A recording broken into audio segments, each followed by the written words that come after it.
Have you been sitting here this whole week? He's actually been here this whole week. I mean, I know football's today, but did you really? Oh, hold on. It's okay, it's very clear. He showered. Good morning, happy Saturday, everybody. Yes, we have a big day today because today is football today, which is awesome. With that said, hope everyone had a wonderful Friday yesterday. I most certainly did. So I just had a wonderful evening with my mom and dad. And for dinner last night, we had my mom's favorite garlic pizza with medium wings and big pizza. Actually, hold on a second. I should probably explain. The garlic pizza is what my mom's favorite is. So, right. I mean, I've explained that before. Right. So, yeah, and eating with my folks, obviously that was my high. My act of kindness was to help clean up after dinner. My low?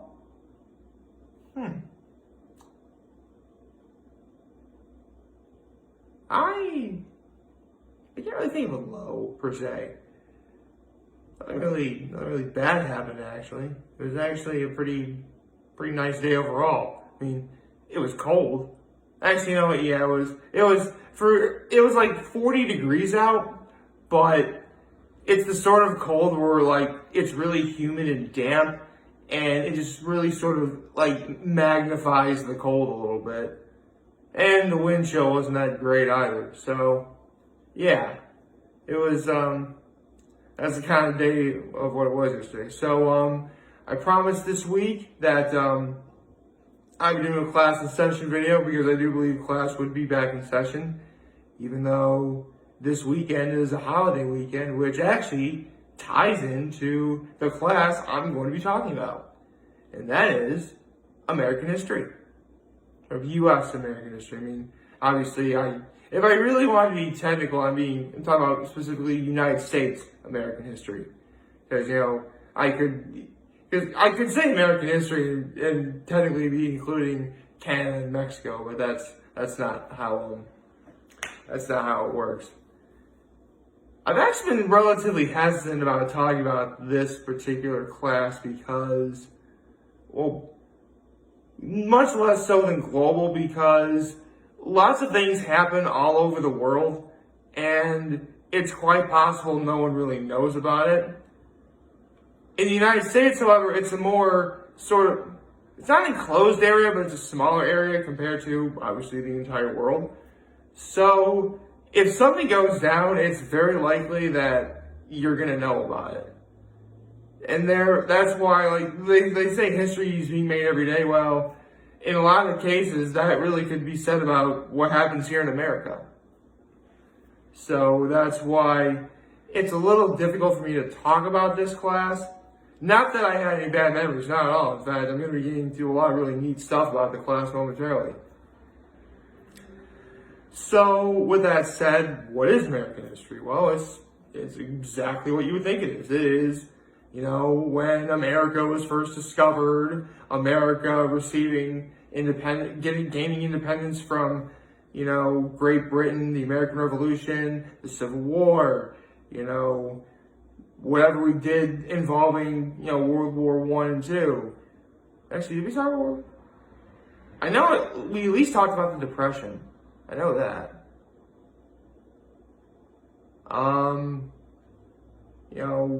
Anything like the Reconstruction after the Civil War, that was another big thing we talked about. Like, literally every main staple that you've probably ever heard in your history classes, we talked about here. I really could, go on as to,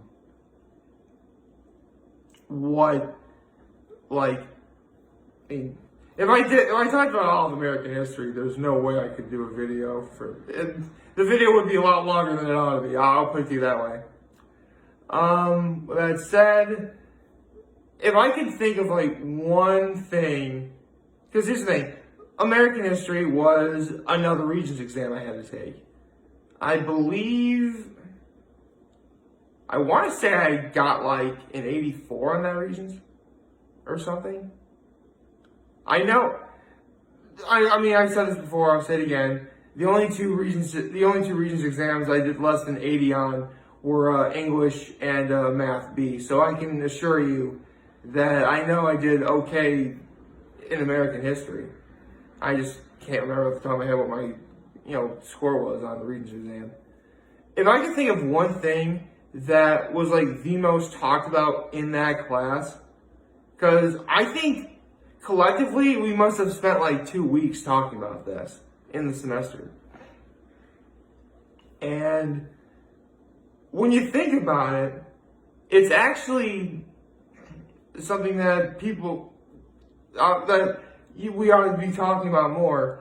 And basically, it was all of the important Supreme Court cases and the results from them. For those of you who don't know, the Supreme Court case takes place in the Capitol building in Washington, D.C., and it's a big sort of moment when it happens, because more often than not the outcome of the situation is it's extreme. It really does affect society as a whole after a Supreme Court case. You name them all. Brown versus Board of Education, Plessy versus Ferguson, Roe versus Wade, Gibbons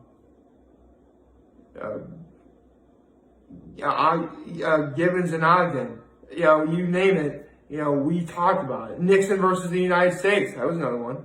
Like, you name it. Dred Scott versus Sanford, another one. So, chances are, if you've heard of the Supreme Court, if you've heard of that particular Supreme Court case, then you know that we talked about it.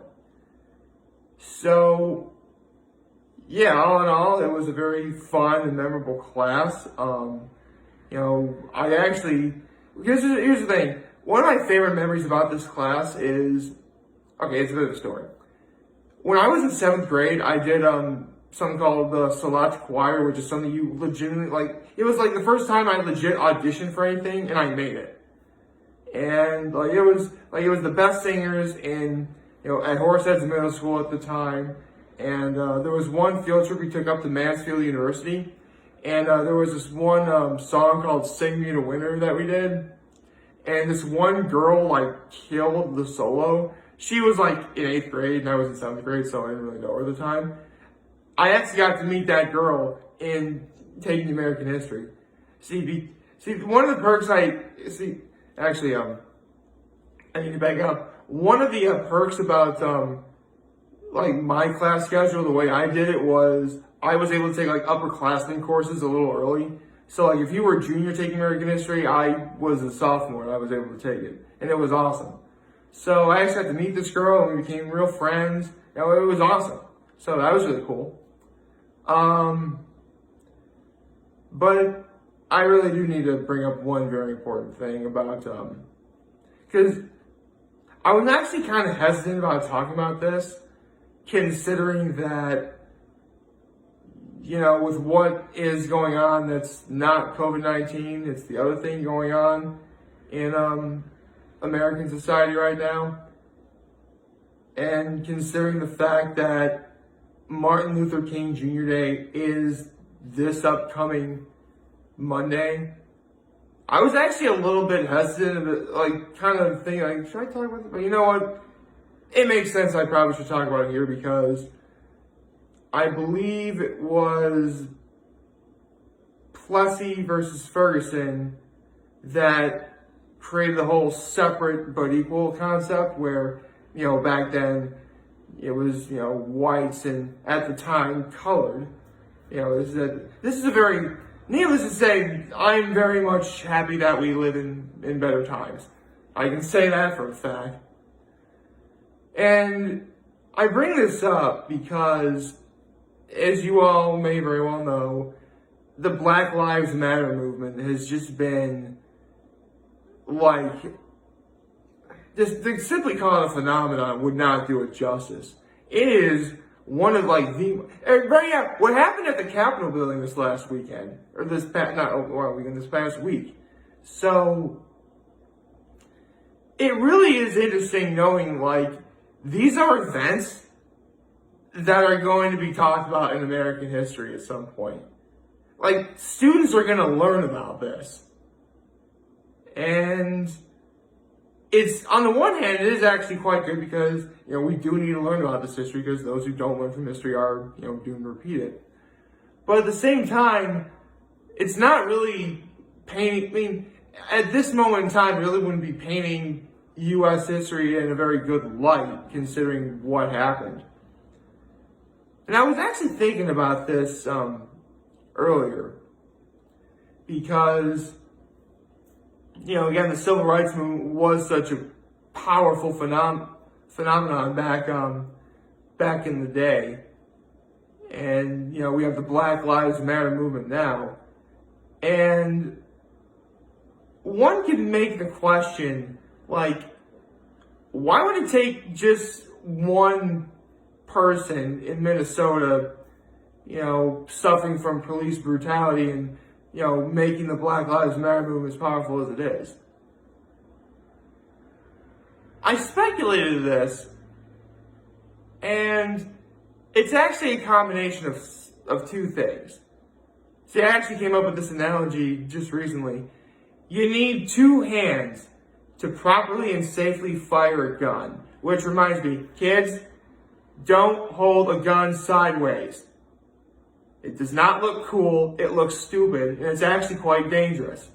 I want to get that out of the way. Anyway, my point is, I can think of two reasons why, like, the Black Lives Matter movement became as powerful as it is. And it's for the best, and I mean this in the very best possible way.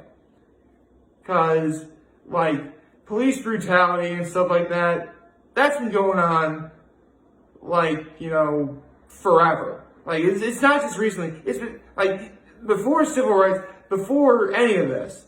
Like, you know, even slavery. There was, like, it is just nothing short of wrong. And, you know, it does break my heart that, you know, it even happened. But it's important that we learn about these things so, you know, we don't repeat it. And I really think, so, it's just the fact, like, everyone, not just minorities, but, like, everyone who's against, you know, who's against, like, anyone against racism, we're just tired of this. We are. We're tired of, you know, everyone not getting properly equal rights and stuff, and it's wrong. It is. You know, I mean, yeah, I know it sounds kind of weird saying, because, you know, I'm a white guy, but you know what? I think it's, you know that I will always be an advocate for equal rights for everyone. I want to make that very abundantly clear. You know, that's actually a good thing that I have a platform like this, you know, videos every day to, you know, talk about that. But the other thing I really think that really made Black Lives Matter as powerful as it is now, I mean, don't get me wrong, not that it wasn't powerful before, mind you, but, you know, it really became in full swing after the death of George Floyd.